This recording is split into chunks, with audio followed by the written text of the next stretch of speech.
Hi friends, welcome to all. और आप सभी का मेरे यूट्यूब चैनल पे स्वागत है गाइस। तो आज का जो वीडियो है वो चीक बाइट से रिलेटेड है कि चीक बाइट जब पेशेंट को होता है तो उसका अपीयरेंस किस प्रकार का होता है।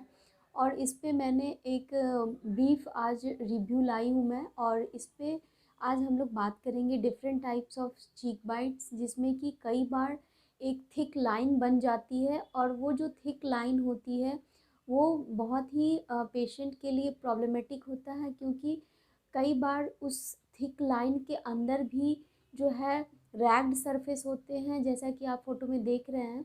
तो ये चीक बाइट के कारण है, या फिर पेशेंट को लगता है कई बार कि ये कोई बीमारी तो नहीं हो गया है। तो इसके लिए जो आज के जो वीडियो है इसी पे आधारित है गाइस। तो सबसे पहले हम लोग जानते हैं कि चीक बाइट होता क्यों है।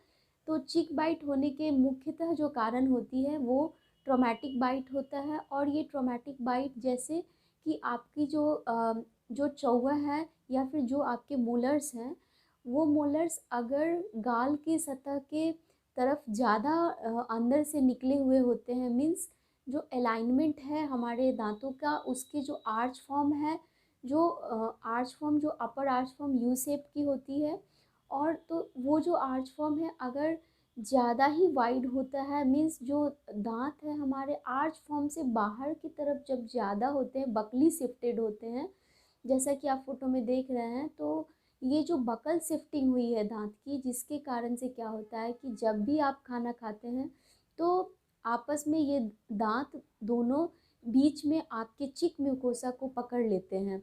मीन्स आप जब मेस्टिकेशन के लिए जब भी आपका दांत ऊपर से नीचे की तरफ जाता है तो जो चिक म्यूकोसा है वो बीच में ट्रैप होती है। तो ये जो ट्रैप होता है वो इसलिए कि अगर ये अपने अलाइनमेंट पे ठीक से रहेगा तो ये आपका म्यूकोसा ट्रैप नहीं होगा। लेकिन अगर ये शिफ्ट होगा आगे की तरफ, मीन्स जो आपके टीथ है उनकी पोजीशन जो होती है अगर आर्च फॉर्म से बाहर की तरफ है, बकली प्लेस्ड है, तो इसको हम लोग कहते हैं बकोवर्जन प्लेसमेंट ऑफ टूथ। और इस कारण से क्या होता है कि वहाँ पे आपकी जो चिक म्यूकोसा है वो ट्रैप होती है। और इस ट्रैपिंग के कारण क्या होता है कि बार बार जब भी आप बात करेंगे, जब भी आप खाना खाएंगे, या यूं ही जब आप बोलते रहेंगे, तो अचानक से जो है आपकी चिक म्यूकोसा दो दांतों के बीच में ट्रैप होती है। और ये एक कंटिन्यूअस क्रोनिक प्रोसेस जब होता है मुंह के अंदर, तो कुछ इस प्रकार से थिक लाइंस बन जाती है, जिसको जो मेडिकली हम लोग इसको मॉर्सेशियो बकेरम भी कहते हैं।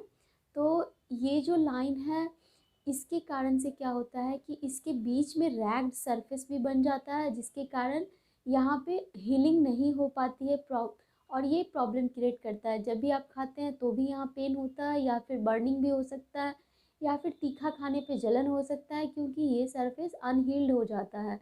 तो इसकी हीलिंग किस प्रकार से होगी उसी पे आज का टॉपिक है कि जब भी चीक बाइट होता है तो उसके कारण कई बार अलग अलग के लाइंस बनते हैं। जैसे कि एक तो थिक लाइन हो गई, जिसमें कि आप देख रहे हैं कि वाइट लाइन बन गई। और ये जो थिक लाइन है वो जो है वो थिक लाइन केराटोसिस है। बेसिकली क्या है कि यहाँ पे ट्रॉमा के कारण जो है आपका बकल म्यूकोसा वो हाइपर केराटोसिस हो रहा है वहाँ पे, और वहाँ पे ओवर प्रोडक्शन ऑफ केराटीन हो रहा है। तो ये एक जो एक्शन है आपके चिक म्यूकोसा के अंदर का, ये प्रिवेंटिव एक्शन है, क्योंकि बार बार ट्रॉमा हो रहा है तो वहाँ पे केराटीन का फॉर्मेशन हो रहा है प्रोटेक्टिव एक्शन के कारण। तो इसके अलावा जब ये ट्रॉमा बढ़ते ही चला जाता है तो यहाँ पे रैग्ड सरफेस हो जाते हैं, जैसे आपको लगेगा कि दरार पड़ गई हो।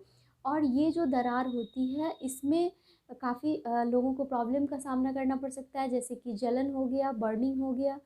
तो इन प्रॉब्लम से निजात पाने के लिए आपको क्या करना चाहिए। तो सबसे पहले देखना है कि चीक बाइट ट्रॉमेटिक बाइट आपका जो है उसको ठीक करना है। और अगर वो करेक्ट नहीं किया जा सकता है तो जो आपका विजडम टूथ है, जो अपने लाइन से बकल तरफ ज़्यादा शिफ्टेड है, मीन्स बकोवर्जन है, तो उस दांत को एक्सट्रैक्शन के लिए एडवाइस किया जाता है ताकि पेशेंट का जो ट्रॉमेटिक बाइट है वो ना हो। एक तो ये हो गया।